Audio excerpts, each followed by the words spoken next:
Bonjour à toutes et à tous, ravi de vous retrouver donc pour ce second numéro des GM Tips consacré aux horloges, aux clocks, aux agendas, aux dangers, aux fronts. Tout cela recouvre plus ou moins le même outil de gestion de partie. On va en discuter et on va décortiquer tout cela. Comme d'habitude, si vous voulez soutenir la chaîne, je vous invite à aimer la vidéo, la partager, la commenter. Si vous n'êtes pas abonné, bien évidemment, vous pouvez cliquer sur le bouton prévu à cet effet et sur la cloche pour recevoir les notifications de live et de nouvelles vidéos. Il y a aussi le lien Tipeee et Paypal en description de la vidéo si vous souhaitez soutenir de manière plus pécuniaire l'activité de la chaîne. Je remercie notamment les nombreux soutiens et les tipeurs qui permettent la production de la présente vidéo.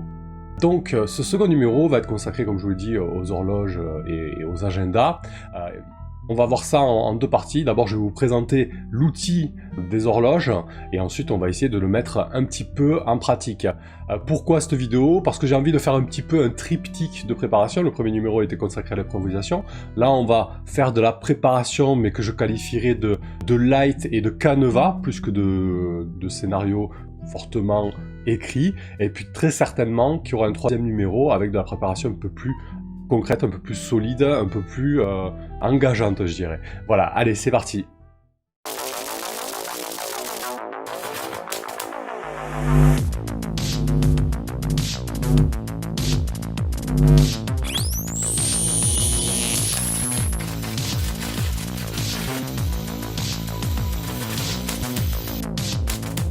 Alors, qu'est-ce qu'une horloge, un agenda? Ben, c'est ni plus ni moins qu'un outil qui permet de gérer des arcs narratifs au sein d'une partie. Alors ça peut être au sein d'une partie d'une seule séance, de 2-3 séances, ou voire d'une campagne, d'accord? Puisque vous allez voir, vous allez pouvoir moduler la durée de cet arc narratif et la durée de votre horloge en fait. Donc, déjà, il faut savoir que ça peut avoir plusieurs formes. Je vous parle souvent d'horloges parce que moi j'utilise plutôt des horloges. Vous voyez comme celle qui s'affiche. On a plusieurs étapes, on a 15h, 18h, 21h, 22h, 23h et minuit, donc 6 étapes.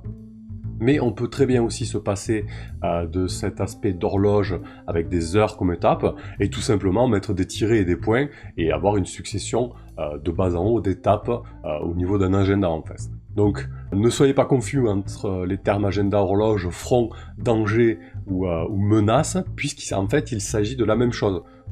C'est juste qu'il y en a une où on colle des heures pour avoir quelque chose de plus visuel et de plus pratique à suivre, mais ce n'est pas indispensable et ça recouvre le même outil en fait, tout simplement. Donc, une fois cela dit, à quoi ça sert? En fait, ça va me permettre de mener une partie ou une campagne, puisque quand je crée une horloge, alors ça peut être une catastrophe, ça peut être un groupe d'ennemis qui va vouloir mettre la main sur les PJ. Ça va pouvoir être un grand méchant qui va accomplir un rituel pour réveiller Cthulhu. Peu importe, ça peut tout recouvrir, mais vraiment c'est très très large. Et ça n'impacte pas que les PJ, ou ça peut impacter que les PJ. C'est vraiment très très flexible et très souple. Admettons, je vais pouvoir avoir une horloge sur un psychopathe qui veut à tout prix tuer l'un des PJ. Donc là ça va être très ciblé. Son but ça va être assassiner X. Il y aura pour ça plusieurs étapes, et si ça va au bout, ben, X il va y passer quoi, complètement. Bon, peut-être que ça va être un peu plus narré que ça au niveau de la fiction, mais quoi qu'il en soit, en tout cas, la dernière étape, ça va être très certainement le psychopathe qui saute à la gorge du joueur.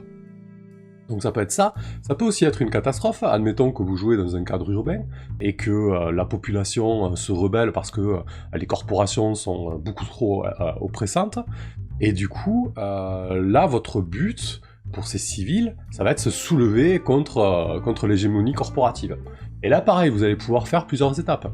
Première étape, les civils commencent à s'exciter sur les réseaux. Deuxième étape, des petits rassemblements spontanés commencent à se former. Troisième étape, ils commencent à s'organiser sérieusement et à réunir du matériel. Quatrième étape, ils s'attaquent à des sièges corporatifs, etc., etc., avec une étape finale où la ville est en proie à la guerre civile, littéralement, quoi. Voilà. Donc, comme je vous dis, ça peut être vraiment des choses très très différentes. Et ce système d'étapes va vous permettre de suivre ça tout à fait facilement. Il faut garder à l'esprit aussi que les horloges, et l'écran surtout, sont prescriptifs et descriptifs. Je vais reprendre mon exemple de civil qui se révolte. Admettons, alors ça vous avez bien compris que c'est quelque chose qui est en décor par rapport à la partie, peut-être que joueurs vont pas s'y intéresser, mais tôt ou tard ça va finir par impacter leur jeu au sein de la ville, et il se peut qu'ils vont s'y intéresser. Mais dans tous les cas, cet agenda, vous n'allez pas le laisser de côté. Ça va pas vous demander beaucoup d'énergie, puisque vous avez juste une chronologie à suivre, et ça va vous permettre de rajouter des événements et de la couleur à votre partie sans trop d'efforts. Pourquoi c'est prescriptif et descriptif? Parce qu'admettons, si vos joueurs se baladent en ville et qu'ils sont totalement désintéressés de ce qui se passe au niveau des civils et des corporations, ça ne veut pas dire que cela n'a pas bougé. Je veux dire, votre monde il n'est pas figé, il n'attend pas les joueurs patiemment que les joueurs s'intéressent à eux. Donc, prescriptif dans le sens où, par exemple, si les joueurs s'en sont totalement désintéressés et que je dis oui, voilà, alors là, vous voyez un grand groupe de civils qui s'attaquent à un bureau de Helix Tech. Donc là, concrètement, ça, les civils qui s'attaquent au bâtiment corporatif, c'est la 4e étape de mon horloge. Pourtant, jusqu'ici, je m'y étais pas du tout intéressé. Mais il y a beaucoup de temps qui est passé, et les joueurs, la table ne s'y est pas tardée. Eh ben, c'est pas grave, les horloges, c'est descriptif. Si j'ai décrit ça, on se trouve à la 4e étape de mon horloge. Et la deuxième option, donc, c'est qu'elles sont prescriptives. C'est-à-dire que, par exemple, admettons, un joueur va demander à un contact dans la ville de l'aide. Il fait un échec ou il fait une réussite mitigée à cette demande, peut-être que vous allez lui mettre des bâtons dans les roues, et il se peut qu'il croise un groupe de civils qui se rassemblent spontanément, d'accord, et qui lui demandent un peu des comptes. Et toi, qu'est-ce que tu fais pour nous? Viens te révolter, nanana. Donc là, c'est prescriptif. Du coup, vous allez cocher la première étape de votre horloge, en fait, tout simplement. Voilà pour cet exemple-là. Je pense que c'est beaucoup plus parlant comme ça. Désormais, je vais vous donner un petit peu des exemples de comment j'ai mené par exemple la campagne sur Into the Dark. Et ça va vous parler encore plus. Avant de vous parler de la manière dont j'ai mené la campagne d'Into the Dark avec 3 factions et 3 agendas, j'aimerais attirer votre attention sur le fait que, attention, c'est pas parce que vous avez une horloge ou une menace avec 6 étapes, d'accord, que vous devez absolument toutes les remplir, toutes les cocher. C'est pas, vous n'êtes pas sur des rails là. C'est uniquement un canevas qui va vous permettre de mener, d'accord? Admettons que les joueurs prennent le parti des corporations et mettent à mal les manifestations, eh ben cet agenda n'ira jamais au bout, en fait. Le but aussi, c'est que vous jouez pour voir ce qui va se passer, et il se peut, c'est très fortement possible d'ailleurs, que les joueurs avortent, mettent à mal les plans des méchants ou contre les catastrophes, hein, d'accord? C'est pas parce que c'est écrit qu'il y a 6 étapes que les 6 étapes doivent se réaliser. Le but, justement, c'est de voir ce qui va se passer, et peut-être que il n'y aura que 1, 2, 3 étapes, et que les joueurs auront agi pour éviter ça. Il faut quand même garder à l'esprit aussi que les étapes, elles sont graduées. Plus on arrive vers la fin, plus la catastrophe sera imminente, et plus peut-être il sera difficile de contrer ça, ok? Mais voilà, il ne faut pas se sentir enfermé, d'accord? C'est un canevas, et il faut s'adapter. Alors pour la campagne de Bluewood par exemple, qui a tenu 6 séances, au départ j'ai juste créé 3 horloges, chacune rattachée à une faction. Voilà, il y avait 3 factions, il y avait la planète Bluewood à proprement parler, il y avait les intégrés, une espèce de secte pro-Bluewood je dirais, qui voulait s'intégrer à la forêt bleue et à la planète, et Terra Jeunesse donc la corporation à qui appartenait la colonie et qui tenait la colonie. Donc sur 3 post-it, j'avais mes 3 agendas, mes 3 horloges, et ça m'a permis de mener la campagne. Bon, il se peut aussi qu'en cours de campagne, vous ayez besoin de rajouter des choses. Par exemple, s'il y a un méchant qui fait son irruption parce qu'il s'est brouillé avec un DPJ, faut pas hésiter à lui créer son compteur personnel. Hein. Voilà, ça va être, vous allez pouvoir le gérer en cours de partie. En fait, entre 2 parties, il faudra mettre un petit peu à jour vos horloges, en créer des nouvelles, plus courtes peut-être, pour gérer certains aspects de la campagne. Là, je vous parle juste vraiment du départ.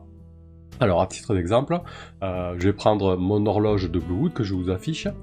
Donc, j'avais mis un type écosystème. Voilà, les types, ça peut servir selon les mécaniques. Si vous mettez des actions un petit peu spéciales, ce que j'ai fait, ce que vous allez voir, ça permet de typer un petit peu votre horloge. Le but, verrouiller la porte. Donc, ça, c'était le but de la planète. Elle voulait que la porte soit totalement verrouillée. Et donc j'ai mis des étapes. À 15h, le Trojan est activé, la porte est down. Okay. 18h, elle balance des mèmes d'origine inconnue très rudimentaires. 21h, des interférences sur les objets connectés se font sentir. 22h, elle prend le contrôle des principaux habitats. 23h, elle lance des assauts de faune contre Terragenèse. Et 24h, le dénouement, elle contrôle totalement la porte. Je lui avais mis aussi, c'est tout à fait possible d'agrémenter un peu plus vos agendas, en leur mettant des actions spéciales, c'est-à-dire des choses que vous allez pouvoir réaliser en réaction à peut-être des échecs ou des réussites partielles, ou à l'inaction, ou si la fiction le demande, à vos joueurs. Donc j'avais mis diffuser des messages cryptiques sur la toile, défendre les arbres, bloquer les investigations sur la porte. Voilà. Donc ensuite, une fois que j'ai mon agenda de faction, qu'est-ce que j'en fais concrètement? Ben alors, il y a plusieurs options. Comme je vous ai dit, ça peut se déclencher ou s'activer par l'action des PJ. Admettons, donc la première, de toute façon le scénario a démarré sur l'étape à 15h. L'étape à 15h était déjà remplie au début de la campagne de Bluewood, puisque le Trojan est activé, la porte était down. Donc déjà, mon 15h, je l'avais barré. Admettons que les PJ tentent de faire des recherches sur la toile pour savoir un petit peu ce qui se passe, etc. Ça se passe mal, ou un échec, ou une réussite spatiale, peu importe. Ben là, concrètement, je pourrais déclencher le cran à 18h. Ils sont assaillis de mèmes d'origine inconnue, un peu rudimentaires, qui les perturbent encore plus. Voilà, et là du coup, si je fais ça, ben, je vais tout simplement barrer mon cran à 18h, et ça c'est acquis, ça s'est déroulé, et ça se déroulera peut-être encore. Voilà. Et vous pouvez aussi déclencher des crans par l'inaction des PJ. Admettons que les PJ ignorent totalement le portail, la planète, etc., ce qui est tout à fait possible et ce qui est tout à fait valable pour eux, bah vous de votre côté, le monde il continue d'évoluer. Donc par exemple, si le temps passe, vous allez pouvoir leur montrer des signes de choses qui ne vont pas. Par exemple, petit à petit, oui, alors tu essaies de te servir de ton rover connecté, mais en fait il répond pas. Rend compte qu'il y a des racines qui se sont emparées des roues et que désormais il est incontrôlable. Donc là, concrètement, je déclenche le cran à 21h du fait de leur passivité en fait, et parce que le monde continue d'évoluer. Autre option possible, c'est parce que la fiction le demande. Alors là, il ne faut pas hésiter, c'est lorsque c'est logique, lorsque ça va de soi, il ne faut pas hésiter à déclencher une étape. Par exemple, alors moi je m'en suis servi de deux manières. Par exemple, si au cours de la partie, ben, on arrive à un tel point de tension entre Terragenèse et Bluewood, que Bluewood se défend avec des assauts de faune, ben, concrètement, on est à 23h, là, c'est le gros bordel. Même si j'ai pas déclenché ce cran, je vous ai dit au début que c'était descriptif, donc si je décris ça, ça se déclenche. Vous pouvez aussi vous en servir, moi je l'ai pas mal fait sur Bluewood, pour rythmer la partie. Ce que je faisais, c'est que sur les 6 séances, je l'ai mené de manière épisodique, cette campagne, et en fait, à chaque début de séance, je déclenchais un cran, en fait, pour faire avancer la campagne. Alors, par exemple, j'ai une autre horloge qui concernait Terragenèse, et Terragenèse, au début de l'épisode 2 ou 3, a déclaré la loi martiale. Donc en fait, ça c'était l'étape, il me semble, de mémoire de 18h ou 21h pour Terragenèse. Donc pareil, vous pouvez aussi déclencher des étapes en début de session. Du coup, ça vous met directement dans le bain. Ah, il s'est passé ça depuis machin, et c'est parti, vous êtes en plein dedans. Donc voilà un petit peu l'utilisation des horloges. Voilà, j'espère que ce second Gem Tips vous a plu. J'ai essayé d'être clair, d'être concis, voilà, de tenir plus ou moins dans les 10 minutes pour vous expliquer cet outil dont je ne me passe plus. Je trouve que c'est vraiment un bon moyen de gérer ces parties. Alors c'est pas uniquement réservé aux jeux propulsés par l'Apocalypse, comme vous l'avez compris, parce que je l'ai fait sur Into the Dark, et je le fais notamment sur des one-shots. C'est tout à fait adaptable, et surtout c'est simple à utiliser, c'est flexible, et ça vous permet aussi vous de jouer pour voir ce qui se passe, puisque vous allez, même si vous avez vos horloges et vos agendas d'établis, vous savez pas à quel moment ça ou ça va se déclencher, et surtout vous savez pas ce que vont faire les PJ pour contrer ça. Voilà, n'hésitez pas donc à commenter cette vidéo si vous avez des interrogations, si vous avez des commentaires à faire dessus, des suggestions. Venez aussi sur le Discord pour discuter avec nous de tout cela. Je vous remercie encore une fois de votre attention et à bientôt.